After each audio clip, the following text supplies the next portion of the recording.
Capítulo 48. ¿Cómo acordamos de poblar la Villa Rica de la Veracruz, y de hacer una fortaleza en unos prados junto a unas salinas y cerca del puerto del Nombre Feo, donde estaban anclados nuestros navíos, y lo que allí se hizo? Después que hubimos hecho liga y amistad con más de 30 pueblos de las sierras que se decían los totonaques, que entonces se rebelaron al gran Montezuma y dieron la obediencia a su majestad, y se prefirieron a nos servir, con aquella ayuda tan presta acordamos de poblar de fundar la Villa Rica de la Veracruz en unos llanos media legua del pueblo que estaba como en fortaleza, que se dice Quiauistlán, y traza de iglesia y plaza y atarazanas, y todas las cosas que convenían para parecer villa. Hicimos una fortaleza, y desde entonces los cimientos, y en acaballa de tener alta para enmaderar, y hechas troneras y cubos y barbacanas, dimos tanta priesa, que desde Cortés comenzó el primero a sacar tierra a cuestas y piedra a ahondar los cimientos, como todos los capitanes y soldados, y a la continua entendimos en ello y trabajamos por la acabar de presto, los unos en los cimientos y otros en hacer las tapias, y otros en acarrear agua y en las escaleras, en hacer ladrillos y tejas y buscar comida. Y otros en la madera, y los herreros en la clavazón, porque teníamos herreros, y de esta manera trabajábamos en ello a la contina desde el mayor hasta el menor, y los indios que nos ayudaban, de manera que ya estaba hecha iglesia y casas, casi que la fortaleza. Estando en esto, parece ser que el gran Montezuma tuvo noticia en México cómo le habían preso sus recaudadores que le habían quitado la obediencia, y cómo estaban rebelados los pueblos totonaques. Mostró tener mucho enojo de Cortés y de todos nosotros, y tenía ya mandado aún su gran ejército de guerreros que viniesen a dar guerra a los pueblos que se le rebelaron y que no quedase ninguno de ellos a vida, para contra nosotros aparejaba de venir con gran ejército y pujanza de capitanes, y en aquel instante van los 2 indios prisioneros que Cortés mandó soltar. Según he dicho en el capítulo pasado, y cuando Montezuma entendió que Cortés les quitó de las prisiones y los envió a México, y las palabras de ofrecimientos que les envió a decir, quiso nuestro Señor Dios que amansó su ira acordó de enviar a saber de nosotros qué voluntad teníamos, y para ello envió 2 mancebos sobrinos suyos, con 4 viejos, grandes caciques que los traían a cargo, y con ellos envió un presente de oro y mantas, a dar las gracias a Cortés porque les soltó a sus criados.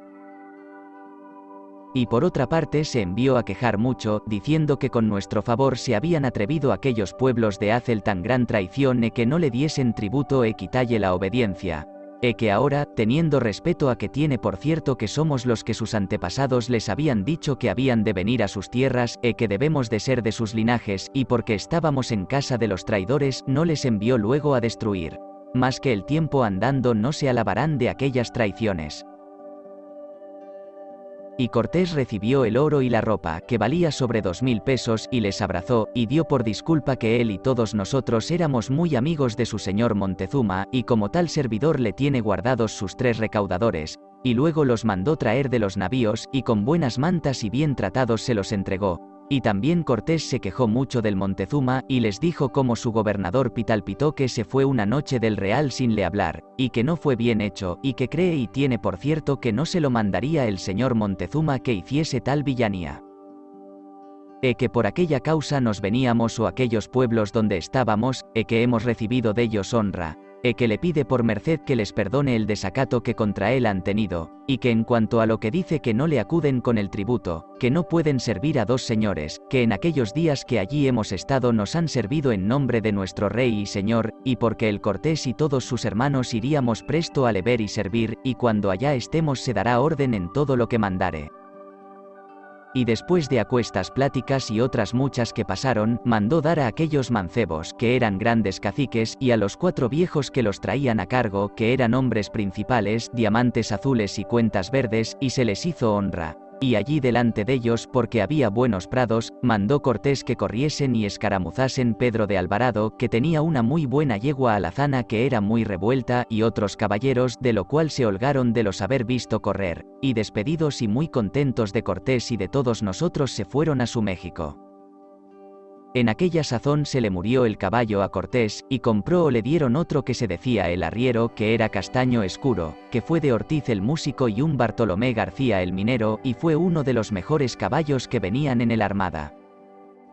Dejemos de hablar en esto, y diré que como aquellos pueblos de la sierra, nuestros amigos, y el pueblo de Cempoal solían estar de antes muy temerosos de los mexicanos, creyendo que el gran Montezuma los había de enviar a destruir con sus grandes ejércitos de guerreros, y cuando vieron a aquellos parientes del gran Montezuma que venían con el presente por mí nombrado, y a darse por servidores de Cortés y de todos nosotros, estaban espantados, y decían unos caciques a otros que ciertamente éramos teules.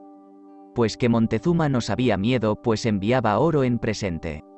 Y si de antes teníamos mucha reputación de esforzados, de allí adelante nos tuvieron en mucho más. Y quedarse ha aquí, y diré lo que hizo el cacique Gordo y otros sus amigos. Capítulo 49. Cómo vino el cacique Gordo y otros principales a quejarse delante de Cortés como en un pueblo fuerte que se decía Cingapacinga, estaban guarniciones de mexicanos y les hacían mucho daño, y lo que sobre ello se hizo.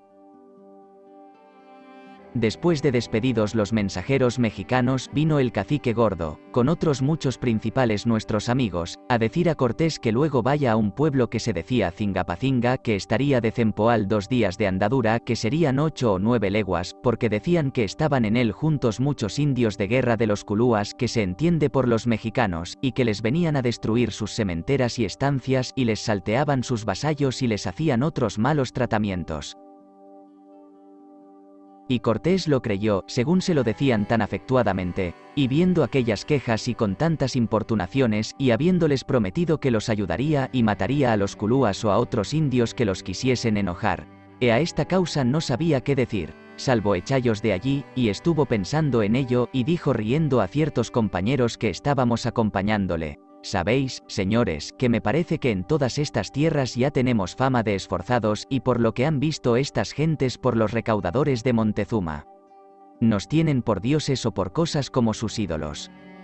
He pensado que, para que crean que uno de nosotros basta para desbaratar aquellos indios guerreros que dicen que están en el pueblo de la fortaleza de sus enemigos, enviemos a Heredia el Viejo, que era vizcaíno, y tenía mala catadura en la cara, y la barba grande, y la cara media acuchillada, un ojo tuerto, cojo de una pierna, escopetero, el cual le mandó llamar, y le dijo: id con estos caciques hasta el río, que estaba de allí 1/4 de legua, cuando allá llegáredes, haced que os paráis a beber lavar las manos. Tirá un tiro con vuestra escopeta, que yo os enviaré a llamar, que esto hago porque crean que somos dioses, o de aquel nombre y reputación que nos tienen puesto, y como vos sois mal agestado, crean que sois ídolo, y el Heredia lo hizo según y de la manera que le fue mandado, porque era hombre que había sido soldado en Italia, y luego envió Cortés a llamar al cacique Gordo a todos los demás principales que estaban aguardando el ayuda y socorro, y les dijo: allá envío con vosotros mi hermano, para que mate y eche todos los culúas de ese pueblo, y me traiga presos a los que no se quisieren ir. Y los caciques estaban elevados desde que lo oyeron, y no sabían si lo creer o no, miraban a Cortés si hacía algún mudamiento en el rostro, que creyeron que era verdad lo que les decía. Y luego el viejo Heredia, que iba con ellos, cargó su escopeta, iba tirando tiros al aire por los montes porque lo oyesen viesen los indios, y los caciques enviaron a dar mandado a los otros pueblos cómo llevan a un teule para matar a los mexicanos que estaban en Cingapacinga, y esto pongo aquí por cosa de risa, porque vean las mañas que tenía Cortés. Y cuando entendió que había llegado el Heredia al río que le había dicho, mandó de presto que le fuesen a llamar, y vueltos los caciques y el viejo Heredia, les tornó a decir Cortés a los caciques que por la buena voluntad que les tenía que el propio Cortés en persona con algunos de sus hermanos quería ir a hacelles aquel socorro y a ver aquellas tierras y fortalezas, y que luego le trujesen 100 hombres tamemes para llevar los tepuzques, que son los tiros, y vinieron otro día por la mañana. Y habíamos de partir aquel mismo día con 400 soldados y 14 de a caballo. Y ballesteros y escopeteros que estaban apercebidos, y ciertos soldados que eran de la parcialidad de Diego Velázquez dijeron que no querían ir, y que se fuese Cortés con los que quisiese, que ellos a Cuba se querían volver, y lo que sobre ello se hizo diré adelante. Como ciertos soldados de la parcialidad del Diego Velázquez, viendo que de hecho queríamos poblar y comenzamos a pacificar pueblos, dijeron que no querían ir a ninguna entrada, sino volverse a la isla de Cuba. Ya me habrán oído decir en el capítulo antes de este que Cortés había de ir a un pueblo que se dice Cingapacinga, y había de llevar consigo 400 soldados y 14 de a caballo y ballesteros y escopeteros, y tenían puestos en la memoria para ir con nosotros a ciertos soldados de la parcialidad del Diego Velázquez, yendo los cuadrilleros a apercebirlos que saliesen luego con sus armas y caballos los que los tenían, respondieron soberbiamente que no querían ir a ninguna entrada, sino volverse a sus estancias y haciendas que dejaron en Cuba.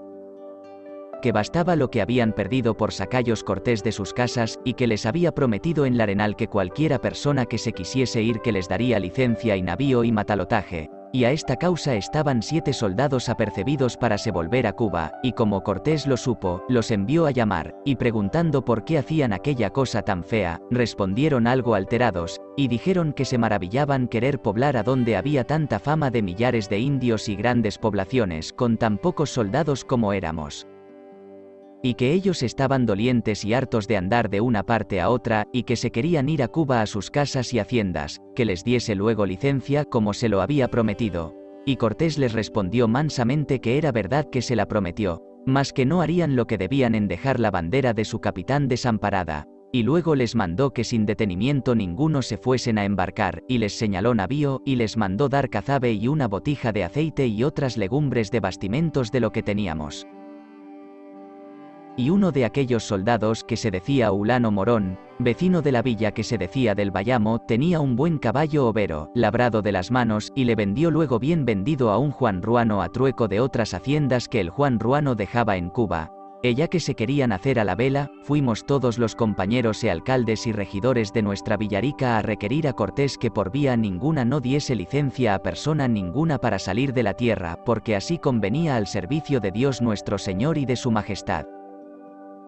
Y que la persona que tal licencia pidiese, por hombre que merecía pena de muerte, conforme a las leyes de la orden militar, pues quieren dejar a su capitán y bandera desamparada en la guerra peligro, en especial habiendo tanta multitud de pueblos de indios guerreros como ellos han dicho. Y Cortés hizo como que les quería dar la licencia, mas a la postre se la revocó, y se quedaron burlados y aún avergonzados, y el Morón su caballo vendido, y el Juan Ruano, que lo hubo, no se lo quiso volver, y todo fue maneado por Cortés. Y fuimos nuestra entrada a Cingapacinga.